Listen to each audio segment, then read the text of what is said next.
One thing they taught us at professional podcaster school is I aced that. Adam dropped out pretty early.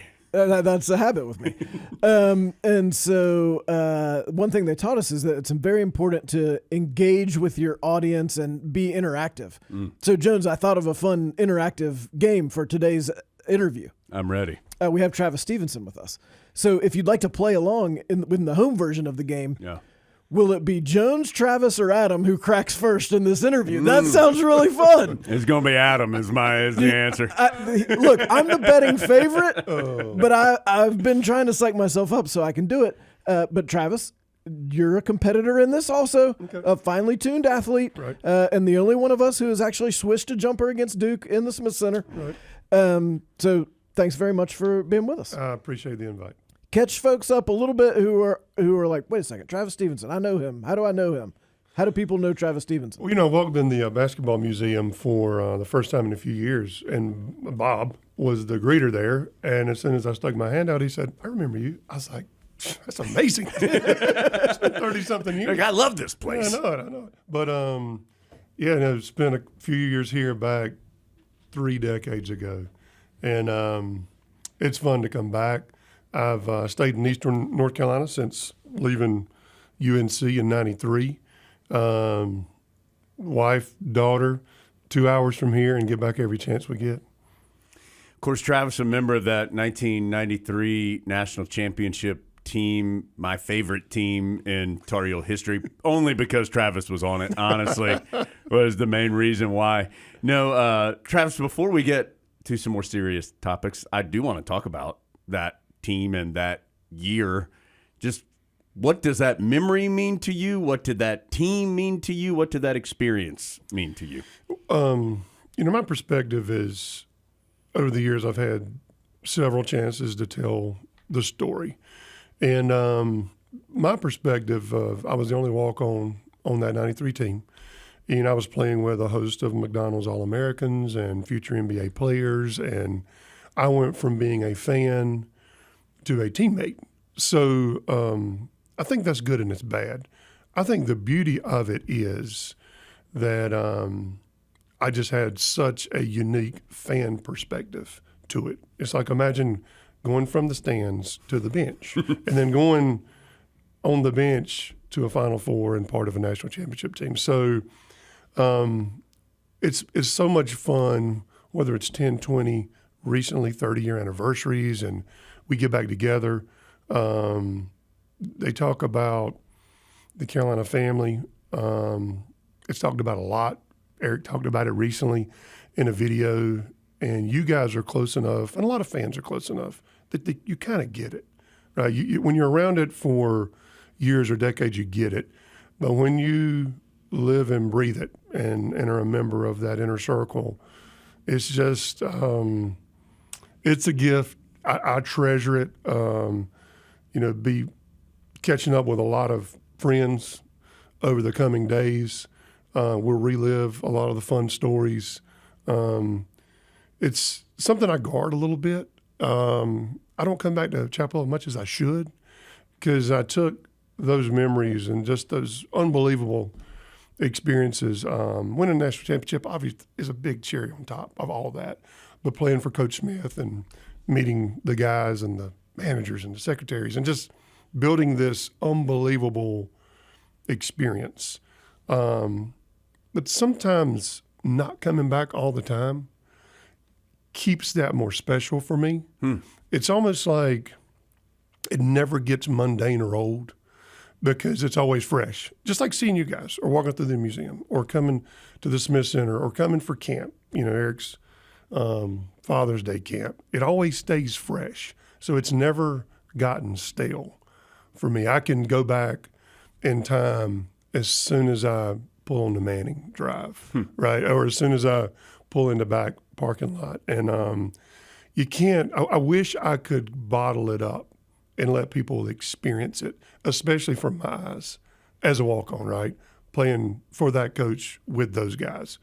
But, it's just, I thought about this, I'm a big Avengers guy. Oh, yeah. So Captain Rogers I think it was in game, he goes back in time. He has to go back in time. When he comes back, he has went and found the love of his life. And one of the Avengers said, "Are you going to tell me about that?" And he said, "No." He said, "I'm going to keep those memories for myself." And selfishly, when I think about Eric, which we'll talk about, and I think about those memories, I'm not selfish with them, but I just guard them like that. They're pretty precious to me, you know. I promise it would get mundane if you saw Adam and me all the time. I promise trust me, that would get really boring. A lot of people who can vouch for that. How'd you find out you made the team? How'd you go from fan to I'm going to be sitting on the bench with these guys and going against them in practice every day? So there's a meeting Eric story before that. Can I tell that? No, Travis, you are not allowed. Get out of here, Stephenson. So my quick, I'll make this one as quick as I can, but last minute decided to not go to the Air Force Academy in '88, which put me a month away from graduation. And then I had talked to a couple of schools locally about football. And I still had a chance to come here to play on Coach Brown's first team in 1988, which I did. And then on campus, my sophomore year, with a buddy of mine that I went to FCA with. His name's Scott Dixon. His daughter is one of the rock stars on our field hockey team now. Oh, cool. And Katie. Yep, right. And so Scott and I played JV basketball together. Well, we're on campus, and he's like, "Hey, I'm walking down the Smith Center to try out for the JV basketball team." And I was like, "We have a JV basketball team?" I had no idea. I had no idea we had a JV team. I said, "Well, I'll walk down there with you, sign up. It'll be fun." He said, "Worst case, we get to practice and play in the Smith Center 2 days." Did that. Played for Coach Will on the JV team, 89, 91. And then I get the sometimes and often token tryout. If you've played 2 years, you get to try out with the team. I was back home in Eastern North Carolina doing what I do every summer, working on a farm. And the owner of the farm came out to the barn where we were putting in a barn and tobacco, which is back in those days very common. And he said, "Travis, you just got a call from somebody in Chapel Hill from the basketball office." And I was like, "Okay, you got a name?" He said, I couldn't understand it. He said, I think he said his name was Guthrie. I said, Coach Guthridge. Coach Guthridge, yeah, that's it. He said, "What'd he say?" He said, "Well, he's going to call back at 12 o'clock. Now, knowing today, I wish I'd have known that then. That meant 11:55 if you knew Coach Guthridge. So they called a couple of guys that left. Cliff Rozier, they opened up some spots. Coach Will had suggested maybe I come in early. So I ended up 48 hours later in Granville, where I was not even going to live at the time. That night, Pat Sullivan, Derek Phelps, Brian Reese, those guys were already in Granville. And so I meet them, and we're talking about what guys talk about, just whatever. Music became a topic. Studying. Yeah, studying, right, a lot about academics and getting ready for the school year. We on the topic of music. I've told this story a couple of times. And like Coach Sullivan has become, and Phil Ford, I was a big country music fan. Pat, Derek, Brian were not. They found novelty in that. Fast forward, I go to campus the next day, and I'm walking back to Granville, and I can hear country music blaring, like obnoxiously loud. I remember like it was yesterday. It was Randy Travis. It was his old 8x10 album, and I was thinking, these guys are just trying to be jokers. So I walk in the basketball hall, and the door across from mine was cracked open, and I was like, "That's Eric's room." And we had not met. And I pushed the door open, and he's got Randy Travis just literally rattling the windows. I just start laughing. He's standing there in a pair of gym shorts. And he looks at me and says, "Travis?" I said, "Yep." So that was that 33 years ago. And from that night, like best friends, we throw that around a lot. He's got a lot of best friends, but that was the meeting. And then from there, it was basketball, marriages, kids, his NBA career, just living life together a long time. I'm sure you knew, that is Eric Montross, the basketball player, the buzz cut and the double zero and all that. As you got to know him, what did you find out about Eric Montross, the person? As I've talked to a lot of people, especially over the last few weeks, it's shocking how. It's a great question because I would say of our 30-plus year friendship, basketball is a tiny, tiny, tiny piece of that. Even though that I followed him in the NBA and would go up at the end of the season and help him drive vehicles back, to Chapel Hill, helping him and Laura. But it's just such a small piece because he kept living that life. NBA, coming back working with you guys, Rams Club. It's been a huge piece of his life. But I've tried to compartmentalize. How do I describe E to people? And you can't. Y'all don't have enough time on this to really get into everything that is Eric. But it's just awfully humble to be that big a man, and awfully kind and soft spoken most of the time. To have that kind of everybody. Fans think Bloody Montross. They think all those things, right? That we love talking about. We do, but it so wasn't him. The tenacity on the basketball court and being fully committed to just life and his family and camp and helping the Children's Hospital.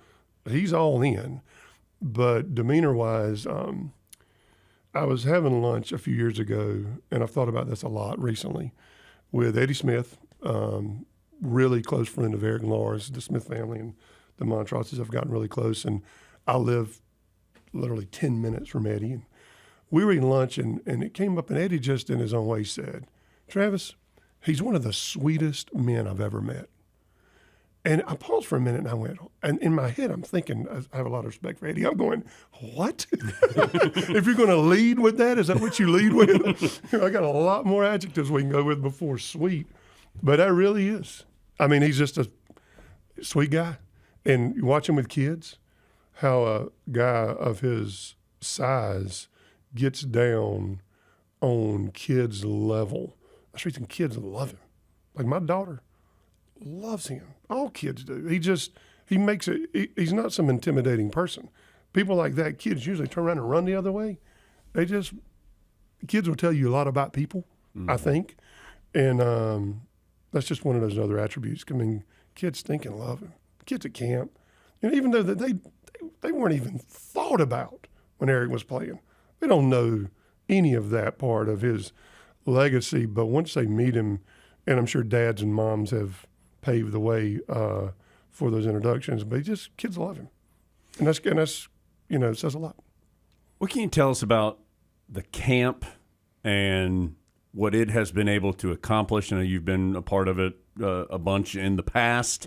Your experiences there and just what it has been able to do. Yeah, it's when Eric established his relationship with Jason early on, and I was more involved early, and then, life goes on, and I got plugged back in, and it was obviously really sweet this past summer to watch a lot of people come help when Eric was in the middle of treatments and he and Laura weren't engaged. But there's probably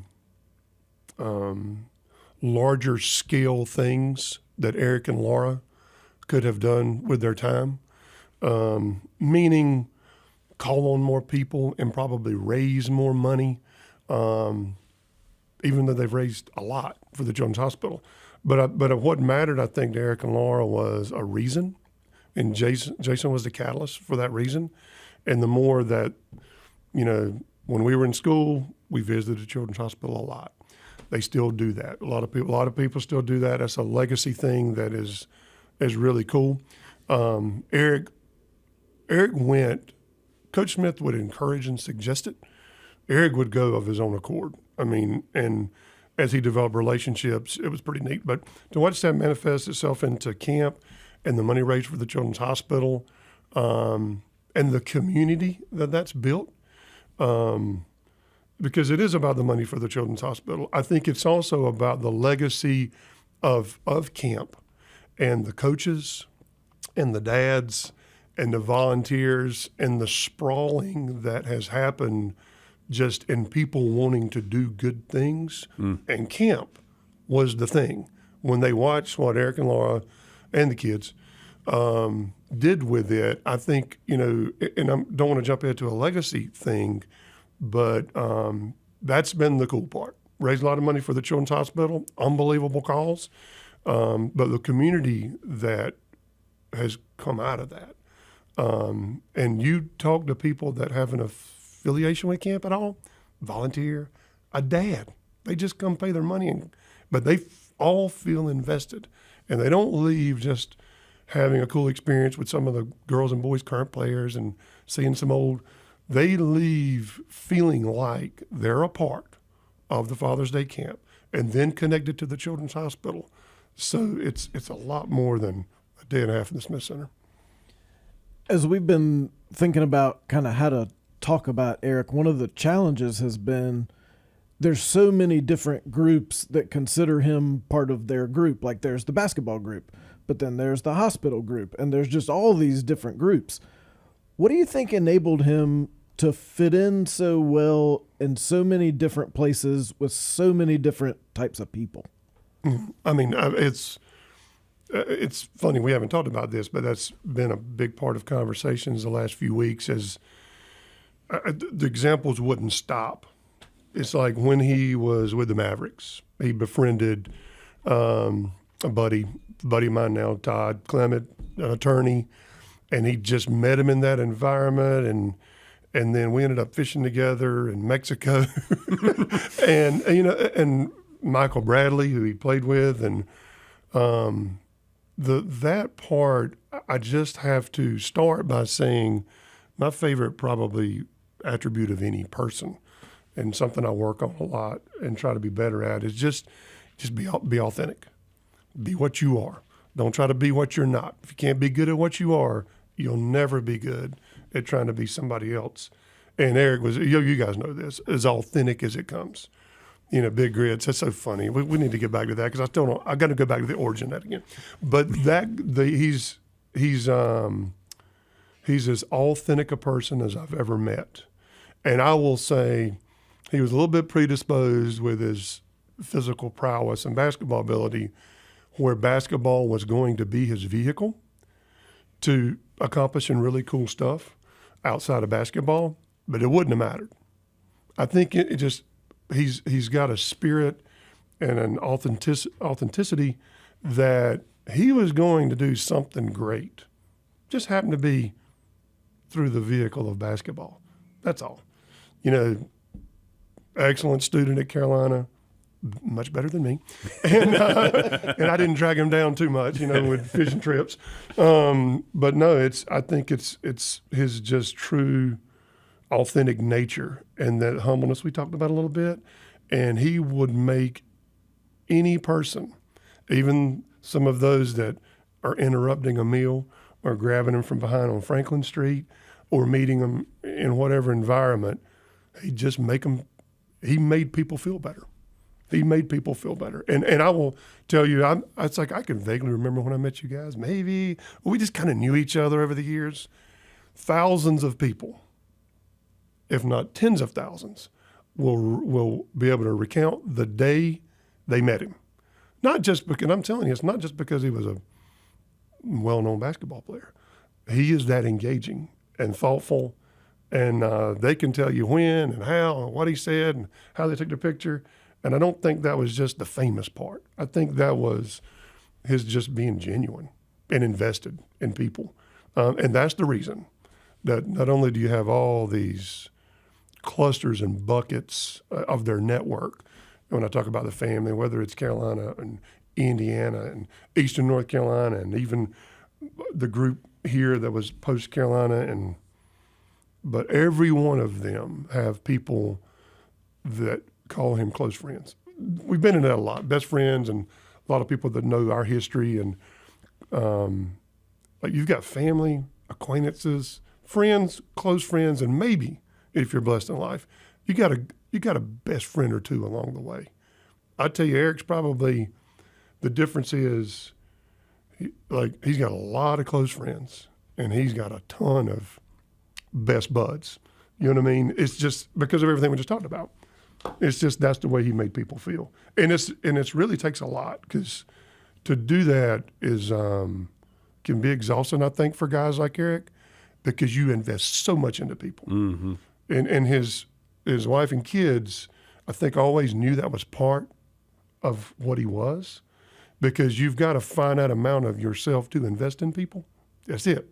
It's not a perpetual fountain of time to push out there. And I think that, Lauren, Andrew, and Sarah have always been giving of Eric's time, along with contributing, being part of it, so that he could do what he's done.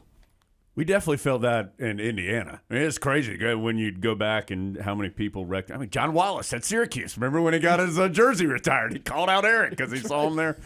How does a man that size hunt? How does he do it?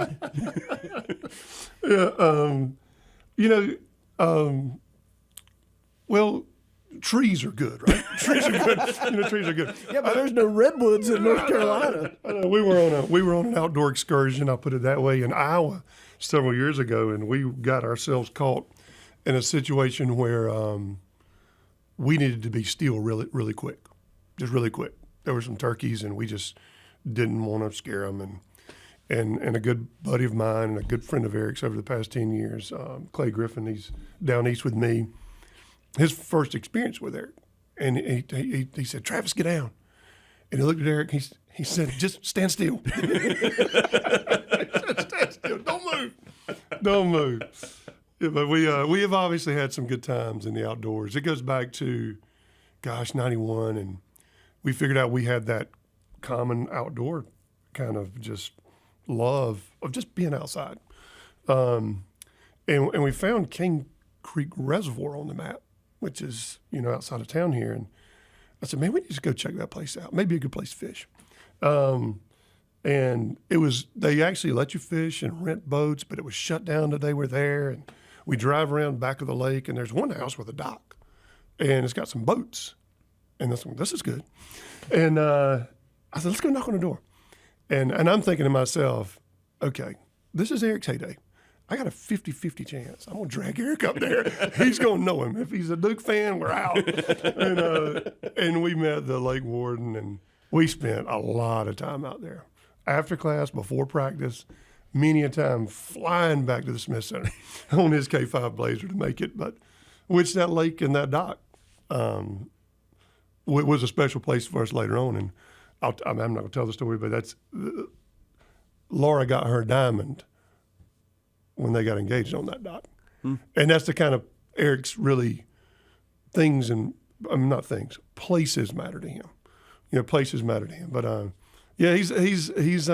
he creates some challenges physically in boats, and hunting situations. But we had a lot, and Eric, as much as he loved people, it was a way.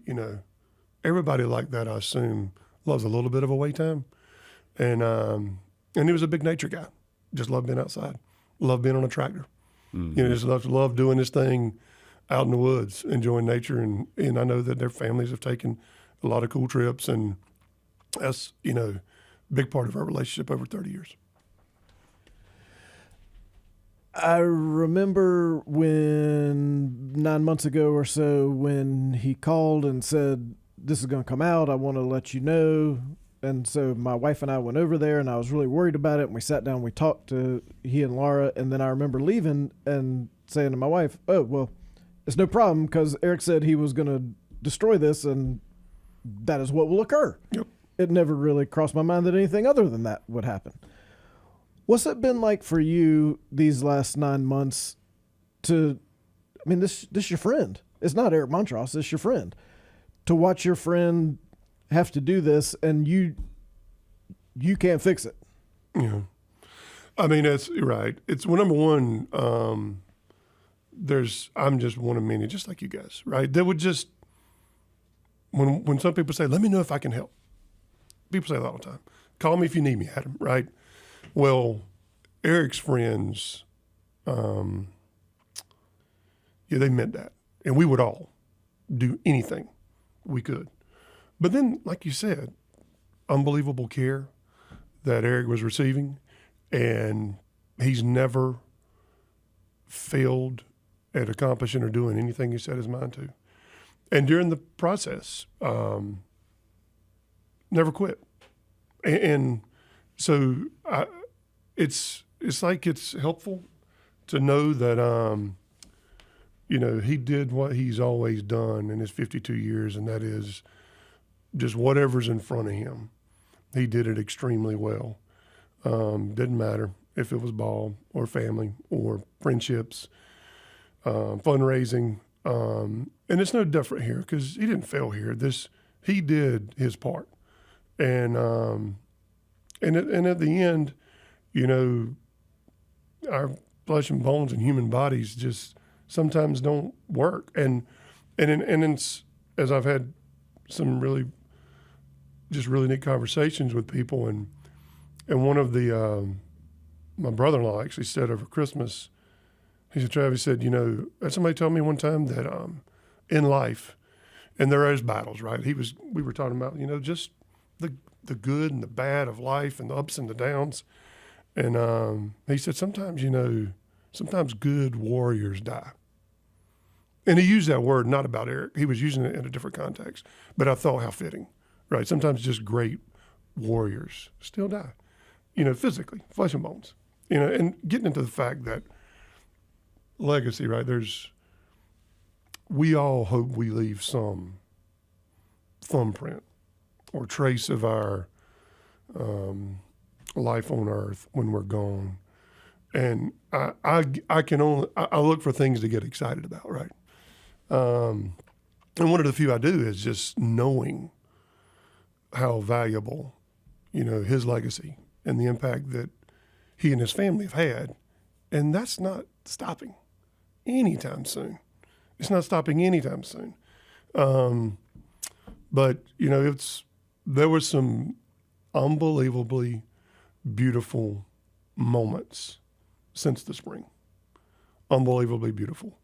Some unbelievably sad for their family, number one, and then us as friends outside of that. But,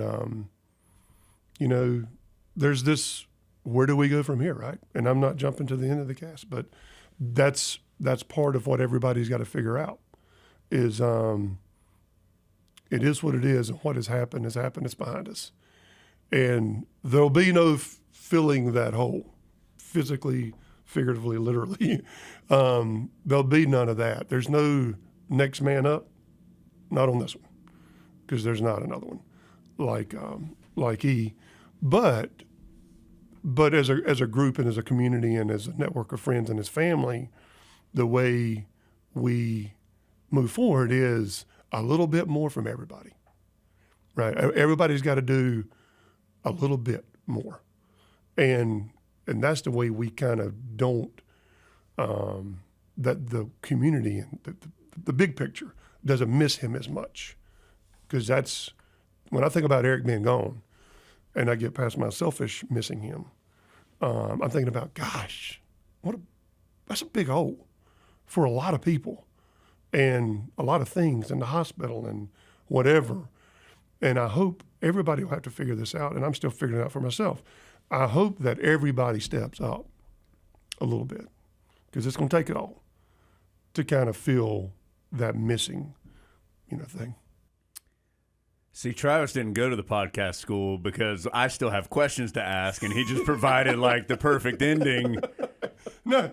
to this podcast. That's not right, Travis. My bad. Well, that may be the end when people hear this. Yeah, that's right. Did Eric ever get in trouble? Did he ever actually do anything wrong? No. We were, that's where I got to be careful. It's like, can Laura not hear this? Can we make sure that's right. Laura, stop listening right here. Just stop listening. It was funny, and kind of towards the end, and, Eric being Eric and just telling funny stories. And he's like, listen, man,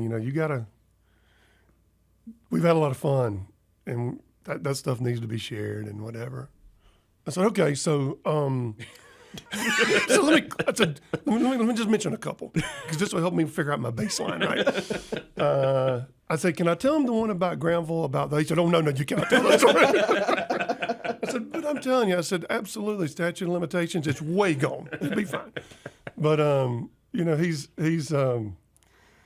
going back to my Avengers thing, I'm gonna keep some of those for myself probably, but he's the kind of guy that y'all know, you work with him. He's as fun as they come. He can be that serious guy when he's supposed to, but big kid too now. Absolutely a big kid, and enjoyed the moment. Love being with people.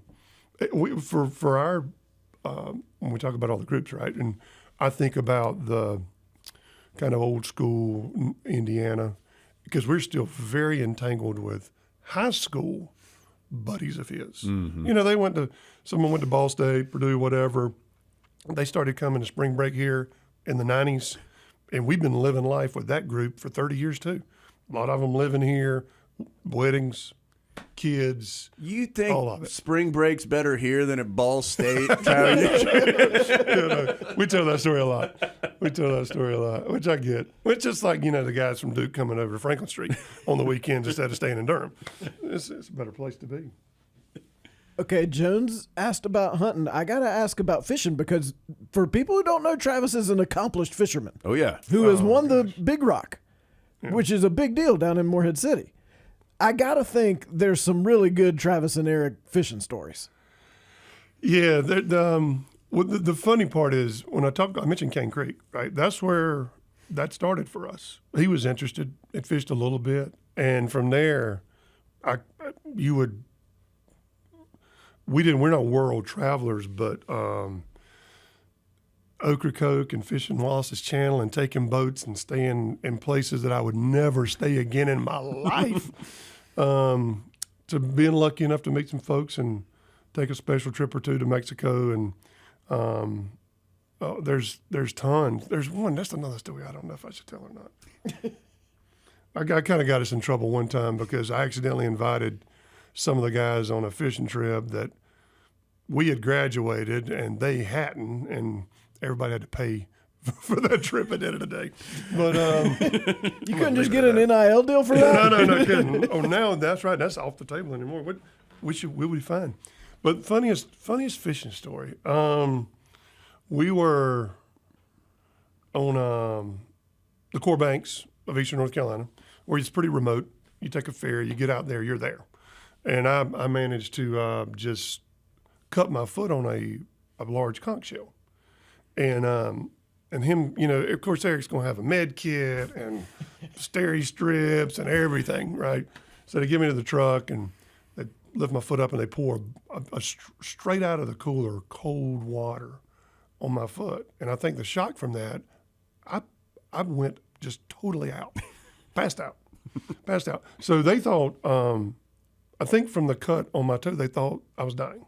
Obviously they did, because they called the park ranger, and they're getting ready to scramble a helicopter from Havelock, North Carolina, or something. When I wake up, I come to, and so he takes me in, and his answer to that was clean it up, and so I wouldn't get any sand in it.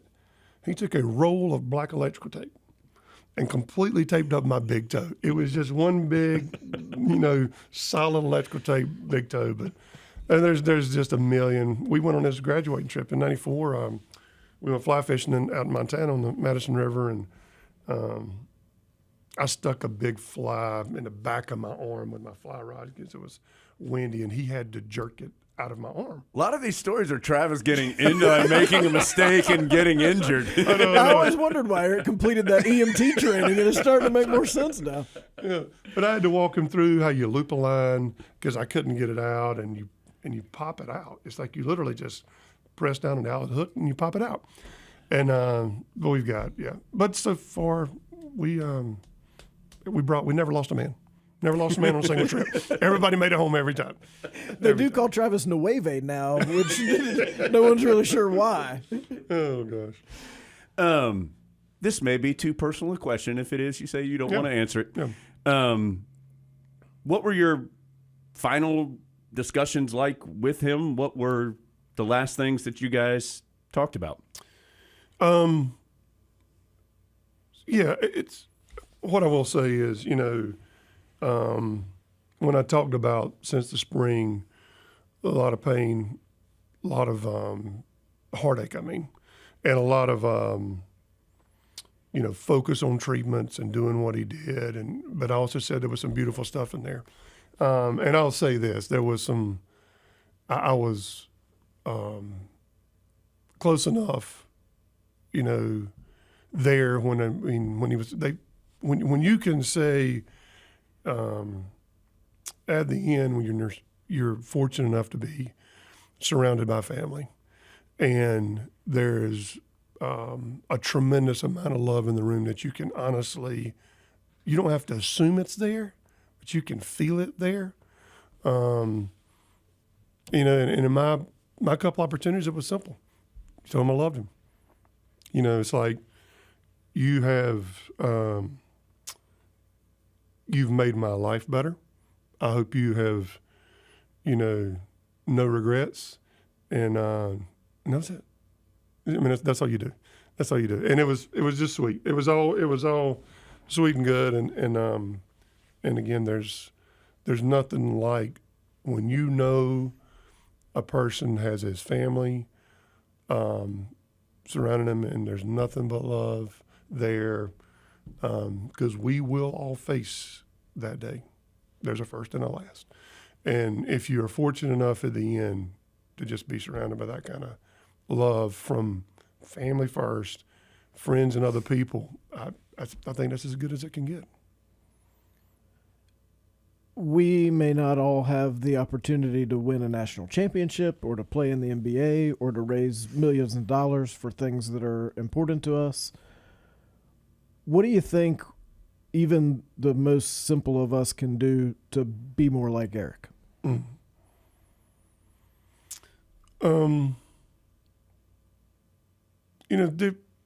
talked about basketball as his vehicle, right? And it wouldn't have mattered. There'd have been another vehicle if it wasn't basketball. He could have been a hockey player. We uncovered some old hockey pictures. Have you ever seen any of those? They're awesome. I've seen one or two. They're awesome. Like youth hockey. I mean, it's like the kids are like this tall, this tall, this tall, this tall. And all of a sudden, there's a coach with a uniform on. But anyway, I reckon to double back to my comment about being authentic, which means we can't try to emulate Eric. So we just have to figure out where is our lane and where is the group, whether it's work, family, community, church, whatever. Where is the place that we can just show people love? Just love on people. I can't get any more specific than that. Just is, even when it's hard, I think the answer is just, I'm going to try to love on more people. Just try to invest in more people. Less things, more people. And I think as I'm going to try to do better about that, I think if you do that, then the opportunities kind of make themselves a little more obvious. It just starts loving on people. I think he made people feel loved. I mean, it really did. I mean, I don't want to overuse the word love, but that's what it is. I mean, I think you just start loving on people and being intentional and open to allocating more of your bandwidth. And we talked about, I said it earlier, in my opinion, there's a finite amount of that. And we got jobs and we got family and we got whatever. But you got to find some time and carve it out of some bucket where you're wasting it. And I waste a plenty of it. And just find a way to invest that in people. And then hopefully from that, the opportunity to plug in and make a difference. And maybe it is Children's Hospital. Maybe it's the American Cancer Society. Maybe it's writing a check, Jimmy V. I mean, just start looking and loving on people. And I think that we find our way doing that, hopefully. I've got to figure it out. I mean, I wish I had that answer, because I'd love to share it and challenge everybody to do it. But I've got a lot of figuring out how to do there too.